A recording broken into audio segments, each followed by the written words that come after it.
পাবনা জেলার মানুষ রূপপুর বিদ্যুৎ কেন্দ্র দেখবি লয় তা তো অবির পারে না। আজকে আমরা যাচ্ছি হইলেন পাবনা রূপপুর বিদ্যুৎ কেন্দ্র, যেটা হচ্ছে রাশিয়ান দ্বারা ভরপুর। আজকে সেখানে যাবো এবং আপনি ঘরে ভিডিও করে আমি দেখাবো। আপনারা সকলের সাথে থাকবেন। আর পাবনা জেলার মানুষ যারা আছেন অবশ্যই কলেম পেজটা ফলো করে দিয়ে। যাই হোক, আজকে কলেম শুধু আমরা যে বিদ্যুৎ কেন্দ্র দেখবো এমনটাও কলেম লয়, সাথে আমরা কিন্তু লালন শাহ সেতুটাও কলেম দেখবো। দেখতেই পাচ্ছেন যে আমি হচ্ছে এই লালন শাহ সেতুর ফার দিয়ে আমি কিন্তু বর্তমানে যাচ্ছি, এবং আমি অলরেডি কিন্তু একটা বাসের মধ্যে আসি জন্যে এখান থেকে এই বাসের ভিতরে থেকে আমি আপনাকে ভিডিও করে শেয়ার করতেছি। তাহলে আপনারা কি অবশ্যই কলিম এই ভিডিওটা কলিম শেয়ার করবেন পাবনার মানুষজন, যাতে আরও কিছু মানুষজন দেখতে পারে তার জন্য। যাই হোক, আমি আজকে মূলত যাচ্ছি হচ্ছে কুষ্টিয়াতে পাবনা থেকে। তো তার উদ্দেশ্যে এই সামনে আমরা দেখতে পারলাম যে হচ্ছে আপনার রূপপুর পারমাণবিক বিদ্যুৎ কেন্দ্র, তার পাশেই আবার দেখি হচ্ছে লালন শাহ সেতু, এবং বিভিন্ন কিছু। আমি এই পাবনা থেকে যখন বের হয়ে আসি তখন এখানে বিভিন্ন রাশিয়ান দ্বারা ভরপুর আমাদের এই পাবনা এলাকাটা দেখলাম। এবং গ্রিন সিটিতে তো যাই নাই।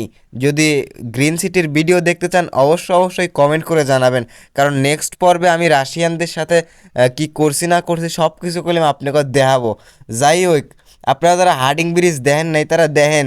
এই হচ্ছে হার্ডিং ব্রিজ, ওই যে পাশেরটা দেখতে পাচ্ছেন। আর এটা হচ্ছে যে লালন শাহ সেতুর উপরে দেখেন টাকমাক যাচ্ছে, এনে কিন্তু টোলও দেওয়া লাগে।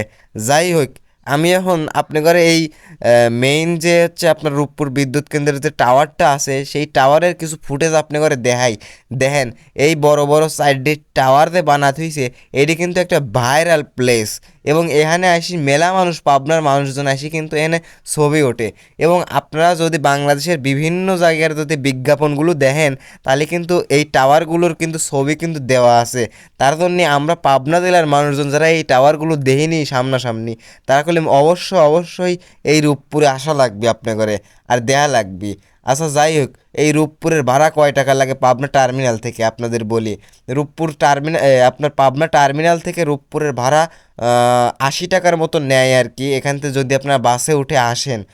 আর যদি সিএনজিতে আসেন তাহলে হয়তো আপনার রূপপুর যেটা হচ্ছে পারমাণবিক বিদ্যুৎ কেন্দ্র, এখানে আপনারা যদি হচ্ছে সিএনজিতে আসেন তাহলে কিন্তু আপনাদের থেকে নিতে পারে 100 টাকা, বা আপনারা 300 টাকা করে একটা নীল সিএনজি কিন্তু ভাড়া করতে পারেন, যে কয়জন যেতে পারেন।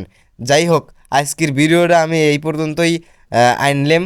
আর নেক্সট ভিডিওতে আপনাদের নিয়ে একটা স্পেশাল একটা ভিডিও থাকতেছে, তাই অবশ্যই পেজটাকে ফলো করে রাখবেন যাতে আপনারা নেক্সট ভিডিওটা পাওয়া যান। আজকের মতো এখানেই বিদায়, সকলেই ভালো থাকবেন, সুস্থ থাকবেন।